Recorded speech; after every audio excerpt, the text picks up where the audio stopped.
Everyone, आज मैं आपको योगा के बारे में बताती हूँ। मैं पिछले 32 साल से योगा चला रही हूँ।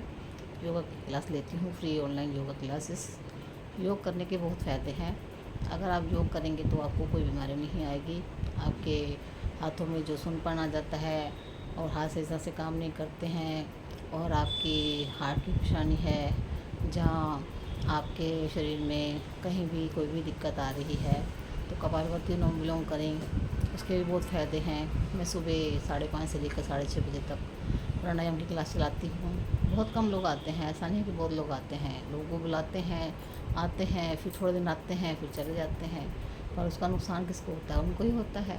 हम तो डेली योगा करते हैं, डेली एक्सरसाइज करते हैं, खाने के साथ पानी नहीं पीते और अपने वेट को भी मेंटेन करते हैं।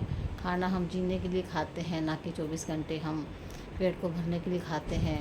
और अगर खाने का कंट्रोल रखेंगे, मैं महीने में 3 व्रत रखती हूँ, बीच में कहीं और भी आ जाते हैं, उससे मेरा पेट बिल्कुल ठीक रहता है और मुझे बहुत हल्कापन महसूस होता है। वेट भी मेरा नॉर्मल रहता है, आगे बढ़ता नहीं है। और खाने के साथ तो पानी पीना ही नहीं है, और पानी खड़े होकर भी नहीं पीना।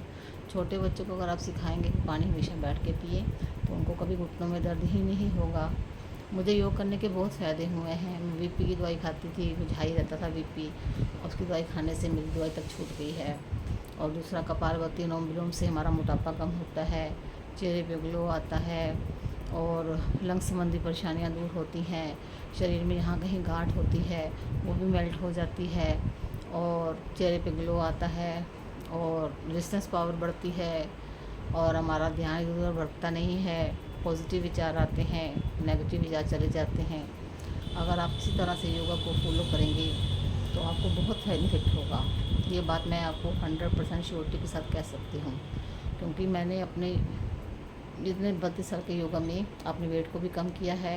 एक टाइम ऐसा आया था जबकि मुझसे चला भी नहीं जाता था, मेरे घुटनों में इतना दर्द था, ज़रा सा भी चलना और दर्द होना।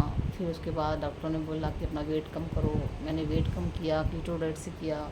फिर उसके बाद मैंने कई बार वेट कम करने की कोशिश की, पर लास्ट में जो अब मेरा वेट कम हो रहा है, स्टेबल रह रहा है, वो फास्टिंग से हो रहा है। जैसे महीने में मैं 3 दिन व्रत रखती हूँ। एकादशी का व्रत रखो, भगवान का नाम भी होता है, आपका वेट भी कम होता है। तो इससे पेट की जो हमारे टॉक्सिन्स होते हैं, जो गंदगी होती है, वो सारी बाहर निकल जाती है। महीने में 2 दिन उपवास तो अवश्य रखें। चाहे आपसे नहीं रखा जाता तो थोड़ा थोड़ा कर लें, थोड़ा खा लें। इस तरह का उपवास नहीं करें जिससे आप उपवास भी कर सकें और आपको फ़ायदा भी हो। तो इसी तरह से योगा करते रहें। फ्री ऑनलाइन योगा क्लास कराती हूँ, ओनली फॉर लेडीज़। अगर आप लोग इंटरेस्टेड हो हैं तो मैं आपको अपना नंबर भी दे सकती हूँ, आप मेरे योगा को ज्वाइन करें। और खाने के साथ पानी बिल्कुल मत पिए, पानी हमेशा बैठ के पिए, खड़े होकर ना पिए। और योगा करने के 2-3 घंटे पहले खाना खा लें, और उसके बाद फिर योगा करने में दिक्कत नहीं आती। और सैर करें, डेली सैर करना बहुत ज़रूरी है। पार्क में जैसे झूले लगे होते हैं, स्विमिंग जैसे एक्सरसाइज की हर एक मशीनें हैं, आप पार्क ज्वाइन करें। रोज़ आधा घंटा पैदल चलें। आपको कर्म तो करने ही पड़ेंगे। आप सोचेंगे कि बैठे बैठे हमें सब कुछ बेनिफिट हो जाए, वो नहीं होगा। अगर आप बैठे रहेंगे तो आपका शरीर ख़राब ही होगा। इसलिए आप योग करें, सैर करें, और सबसे बड़ी बात है, अपने आप की रेजिस्टेंस पावर जो है वो रहे। ये कहने से कोई चीज़ इम्पॉसिबल नहीं है, सब कुछ कर सकता हूँ। ये बात मैं अपने ऊपर लागू करती हूँ। अगर मुझे लगता है कि ये काम करना है तो मुझे उसी क्षण करने की कोशिश करती हूँ। आपके अंदर भी पॉजिटिव विचार होने चाहिए, तभी आप ज़िंदगी में तंदुरुस्त रह सकते हैं, खुश रह सकते हैं।